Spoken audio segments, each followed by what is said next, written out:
Bom dia, hoje é sexta-feira, estamos começando mais um Dialogando. É um prazer ter você aqui com a gente, você está trabalhando, está tomando seu café. É muito legal ter você com a gente mais um dia, mais uma sexta-feira. Esperamos realmente, a intenção do programa é trazer algo bacana para a sua vida, de proveito. E hoje tem um tema muito legal que a gente vai estar falando sobre a questão do Apocalipse. E tem pessoas aqui hoje para estar falando sobre isso com propriedade no assunto. Pessoas que conhecem do assunto, que estudam sobre o assunto. Eu queria estar aqui agradecendo a presença do nosso querido pastor Nelson Leles. Obrigado pela tua presença aqui, pastor. É um prazer. Você que está com um livro muito bacana aqui, Cristianismo e Pós-Modernidade. Você organizou esse livro, é autor de livro também, mas especificamente esse aqui o senhor organizou junto com outros autores aí. Eu queria te dar um bom dia e fala um pouquinho aí sobre o seu livro. Ok, bom dia a todos. Esse é um material que já estava para ser lançado há 2 anos, né? Conseguimos pela Fonte Editorial e está sendo lançado agora, inclusive pode ser acessado na Saraiva, e trabalha cristianismo e pós-modernidade nesse ambiente líquido, tratando sobre assuntos sólidos para o cristianismo, que é salvação, missão e diálogo interreligioso. Então, prazer ter você aqui com a gente. Obrigado pelo carinho, por ter vindo aqui. Mexe na área da religião, tem estudado, tem abençoado muito a nossa querida faculdade, a FABERJ, né? Eu também queria estar agradecendo aqui a presença do nosso ilustre, uma figura muito conhecida também, o doutor, que é pastor também, Paulo Arthur, que está aqui com a gente nessa manhã. Está trazendo um livro muito bacana aqui, que fala sobre a Batalha de Tronos, o bem vence o mal. Bom dia, pastor. Fala um pouquinho sobre o seu livro. Bom dia, é um prazer imenso estar aqui. O meu livro fala sobre o Apocalipse, é um romance para que todo mundo tenha acessibilidade na leitura e compreensão. O livro do Apocalipse para nossos dias é fundamental, porque os dias que vivemos são muitos acontecimentos que apontam para a vinda de Cristo. E o livro do Apocalipse tem essa missão de preparar-nos para estarmos cientes e preparados espiritualmente para, quando Cristo voltarmos, sermos arrebatados juntamente com Ele. Hoje a gente vai estar falando, gente, sobre o mundo contemporâneo e o Apocalipse. A gente sabe que tem uma perspectiva muito grande sobre tudo que está acontecendo, sobre as situações que a gente tem visto, o cumprimento das Escrituras Sagradas, e a gente vai estar batendo um papo. Vamos dialogar sobre a questão da contemporaneidade e o Apocalipse. Pastores, essa primeira pergunta vai ser direcionada aos dois, vocês fiquem bem à vontade para poder bater uma bola sobre isso aí que a gente vai estar perguntando. Fala um pouquinho sobre o Apocalipse, o livro do Apocalipse e a sociedade contemporânea. É um paralelo, é uma comparação, cumprimento ou não? Fale um pouco sobre isso, faz uma abordagem sobre a sociedade, o que acontece hoje na sociedade e o livro do Apocalipse. Pode ficar à vontade, pastor Paulo Arthur, se quiser começar.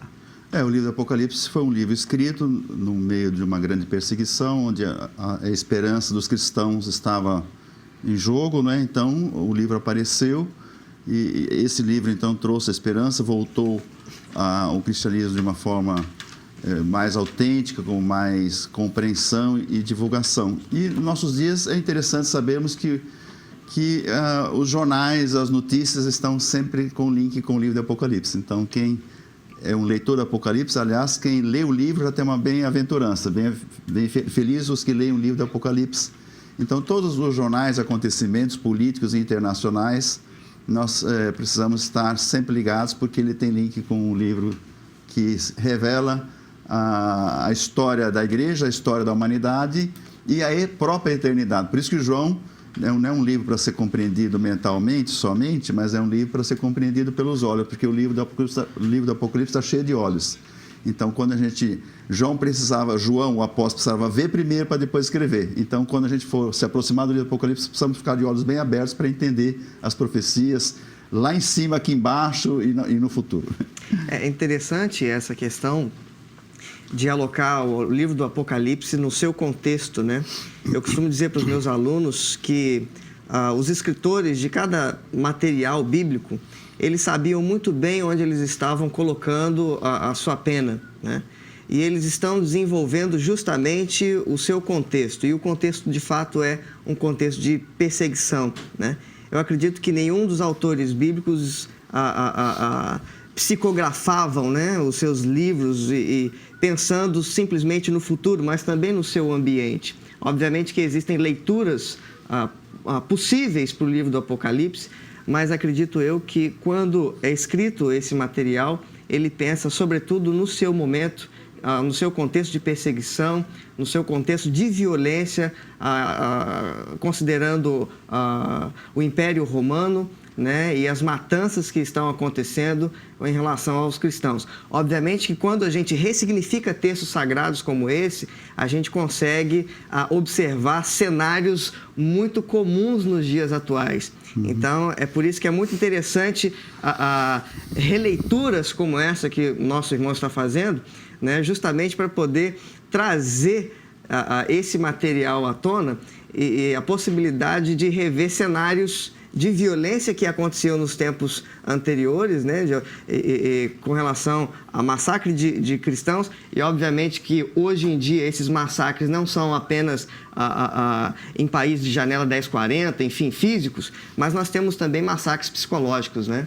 É verdade, o livro ele foi escrito no meio de uma perseguição e o livro tem seu desdobramento até hoje, até na eternidade, porque Apocalipse quer dizer descortinamento ou revelação, compreensão daquilo que o homem jamais poderia entender pela sua mente ou pela sua capacidade intelectual, a não ser que Deus se revelasse, ou seja, Deus permitiu que a igreja soubesse o que estaria acontecendo naquela época e também no desenvolvimento da história da humanidade. Então, fatos, por exemplo, que a gente tem que ver, Cuba e Estados Unidos, essa parceria, novamente, política, mostra que os países começam a andar em blocos. Primeiramente, sabemos que o Evangelho, quando o Evangelho for pregado, o mundo todo verá o fim. Então, o mundo se prepara, então, tecnologicamente, para ver Cristo voltando sobre as nuvens, todo olho verá. Uma coisa interessante também que nós precisamos saber, que um dos sinais da construção do templo, da volta de Cristo, é a construção do Templo de Salomão. E, de repente, esse templo está sendo construído, foi construído no Brasil. Quer dizer, tudo isso a gente tem que ficar atento. São sinais que alguma coisa do reino de Deus está acontecendo. Então, não é só em Israel que a gente pensava inicialmente que os acontecimentos do Apocalipse, a guerra do Armagedon, que vai se dar lá no futuro, é uma questão mais específica. Mas nós precisamos entender numa abrangência maior o livro do Apocalipse, não só à luz de Israel e de Roma, mas no contexto mundial, vamos dizer assim. Dentro do que vocês estão falando aí, hoje existe uma proliferação muito grande de denominações diferentes, enfim. E a gente vê muita gente também falando absurdos acerca da palavra de Deus. Interpretações que a gente fica assim... descontextualizado. Como pode, né, falar algo tão difícil? Eu queria perguntar ao pastor Nelson Leles, que está aqui com a gente, o pastor Paulo Arthur está aqui com a gente hoje também, fala um pouquinho da aplicação da linguagem do Apocalipse para a gente. Tá? Eu sei que é muito profundo, é um pouco complexo, o tempo é muito escasso para falar num contexto maior, mas dá uma pincelada nisso aí, a linguagem apocalíptica. Ela está sendo desenvolvida através de uma linha que nasceu, a bem da verdade, no judaísmo, né, chamado apocalíptica, né, e que trabalhou também o primeiro e o segundo livro de Enoque, a ascensão de Isaías, etc. É um livro muito simbólico, né? Há coisas, por exemplo, que o próprio João escreve e que aparentemente ele mesmo não entende, né? Então, o livro de Apocalipse, teologicamente falando, ele é dividido em 3 momentos e os 3 momentos se repetem, né? Ele fala 3 coisas e essas 3 coisas são os mesmos movimentos, com relação às trombetas, com relação às taças, com relação tem um outro elemento que eu acabei me esquecendo. É trombeta, taça...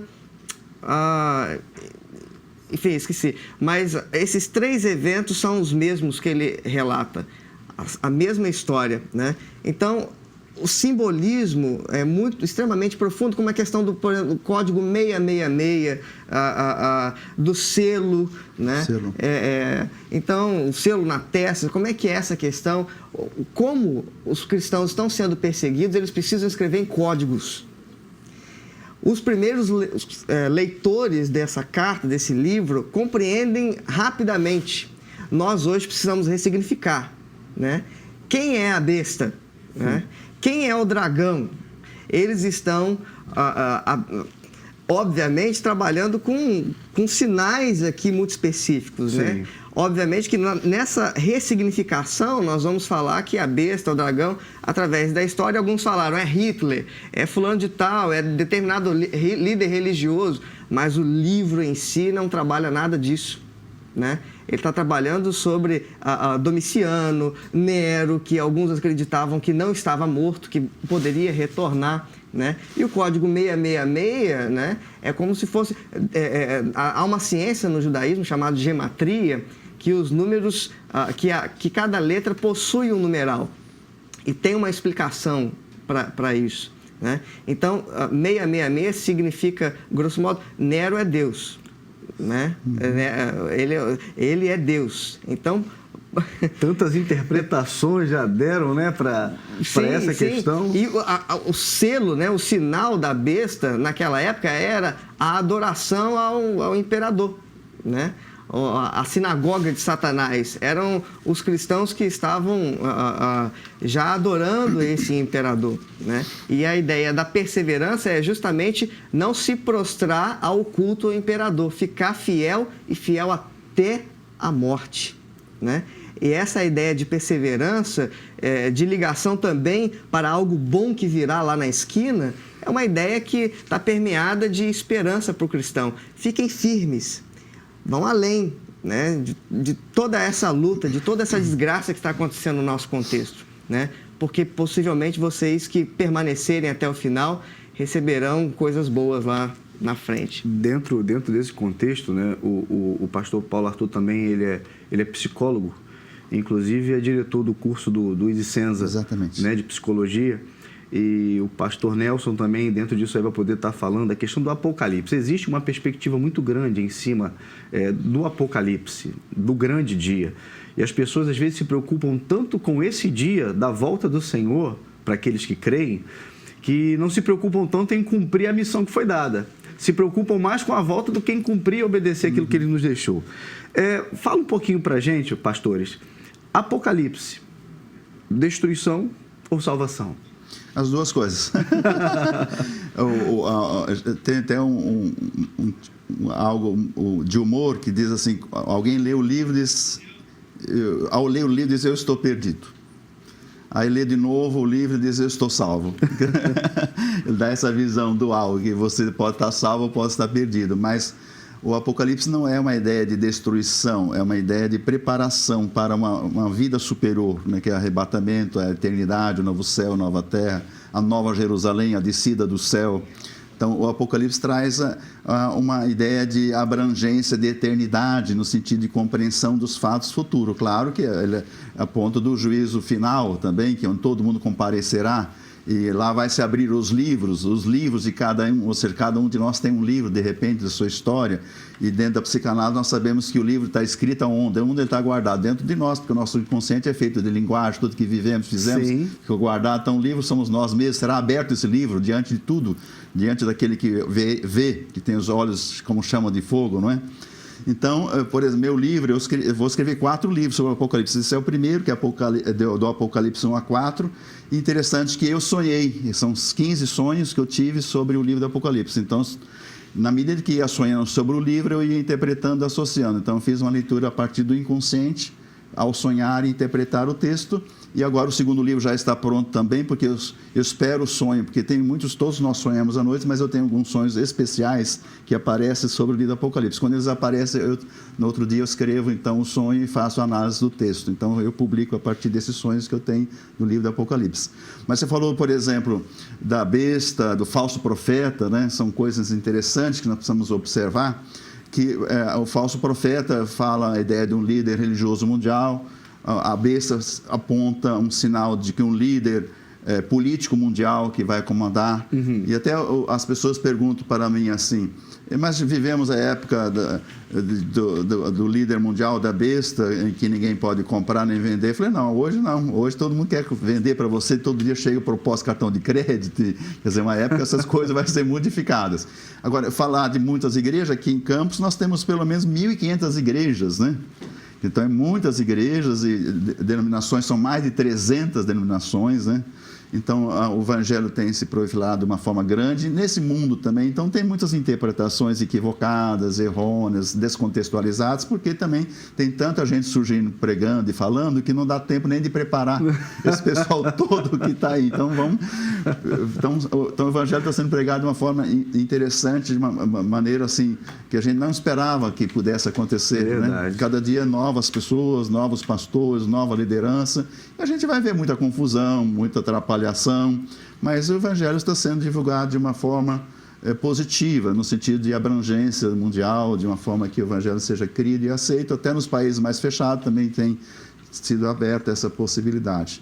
Então, o livro do Apocalipse, a gente tem que seguir com pistas, porque Cristo fala que ninguém sabe a hora, né? Nem ele sabia, só o Pai. Sim. Mas ele disse o seguinte, ele também diz em Mateus 24, eu vos avisei, fiquem de sobreaviso, ou seja, nós precisamos vigiar, né? Fica ligado, que as coisas não aconteçam como nos dias Noé. Todo mundo bebia, todo mundo ia para a festa, todo mundo ia para as baladas, esquecia, né? Sim. Quer dizer, o mundo também caminha nessa direção.